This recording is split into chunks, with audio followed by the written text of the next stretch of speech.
ಮಂಡ್ಯ ನಗರದ ಚಾಮುಂಡೇಶ್ವರಿ ಆಟೋ ಚಾಲಕರ ಸಂಘದಿಂದ 10ನೇ ವರ್ಷದ ಹನುಮ ಜಯಂತಿ ಪೂಜಾ ಮಹೋತ್ಸವದ ಕಾರ್ಯಕ್ರಮವನ್ನು ಆಯೋಜಿಸಲಾಗಿತ್ತು.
ಈ ಕಾರ್ಯಕ್ರಮದಲ್ಲಿ ಸಂಘದ ವತಿಯಿಂದ ಶ್ರೀ ರಾಮದರಕ ಹೋಮ, ಪವನ ಹೋಮ, ಶ್ರೀ ಹನುಮ ದೇವರಿಗೆ ಮಂಗಳಾರತಿ ಕಾರ್ಯಕ್ರಮವನ್ನು ಆಯೋಜಿಸಲಾಗಿತ್ತು.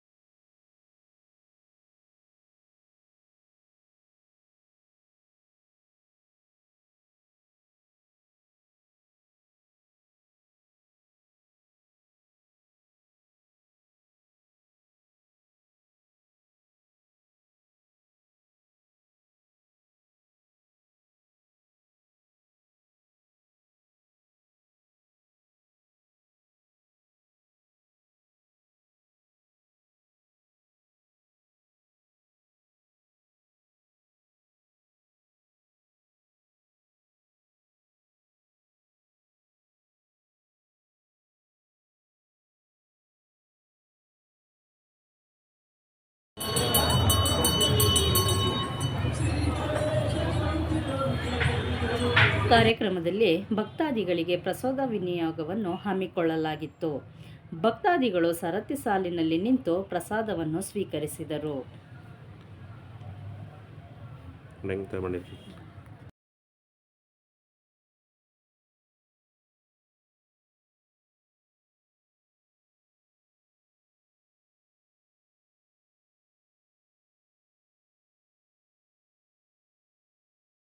ಹೆಸರು ವೆಂಕಟೇಶ್. ಹೇಳಿ ಸರ್, ಯಾವ ಸಂಘ? ನಾನು ಆಟೋ ಡ್ರೈವರು.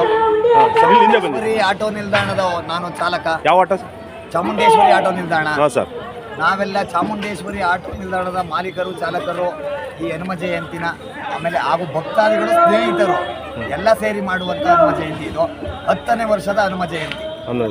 ಏನೇನು ಕಾರ್ಯಕ್ರಮ ಮಾಡ್ಕೊಂಡಿದ್ದು ಸರ್ ನಿನ್ನೆಯಿಂದ? ನಾವು ನಿನ್ನೆ ಶ್ರೀ ರಾಮತಾರಕ ಹೋಮ, ಪವಮಾನ ಹೋಮ ಹಾಗೂ ಭಕ್ತಾದಿಗಳಿಗೆ ತೀರ್ಥ ಪ್ರಸಾದವನ್ನು ನಿನ್ನೆ ರಾತ್ರಿನೂ ಮಾಡಿದ್ದು. ಈಗ ಬೆಳಗ್ಗೆ 10 ಗಂಟೆಯಿಂದ ಪ್ರಸಾದ ವಿನಿಯೋಗನ ಮಾಡ್ತಾ ಇದ್ದೀವಿ. ಇನ್ನೂ ಕ್ಲೋಸ್ ಆಗಿದೆ, ಇನ್ನೂ ಹಾಕಿ ಪ್ರಸಾದನ ಮಾಡ್ತಾ ಇದ್ದೀವಿ. ಪ್ರತಿಯೊಬ್ಬ ಭಕ್ತಾದಿಗಳಿಗೂ ಪ್ರಸಾದ ಸಿಗಬೇಕು ಅಂತ ನಮ್ಮ ಆಸೆ. ಎಷ್ಟು ಜನ ಭಕ್ತಾದಿಗಳು ಬಂದಿದ್ರು? ಎಷ್ಟು ಜನ ಭಕ್ತಾದಿಗಳು ಸೇರಿದ್ರು? ಒಂದು 7-8 ಸಾವಿರ ಜನ ಮೇಲೆ ಭಕ್ತಾದಿಗಳು ಸೇರಿದ್ರು. ಇನ್ನೂ ಸೇರೋ ಸಾಧ್ಯತೆ ಇದೆ. ಅದಕ್ಕೆ ಅಡುಗೆ ರೆಡಿ ಮಾಡಿಸ್ತಾ ಇದ್ದೀವಿ. ಸರಿ. Cameraman CP. Kumar, Ranaberi news, Mumbai.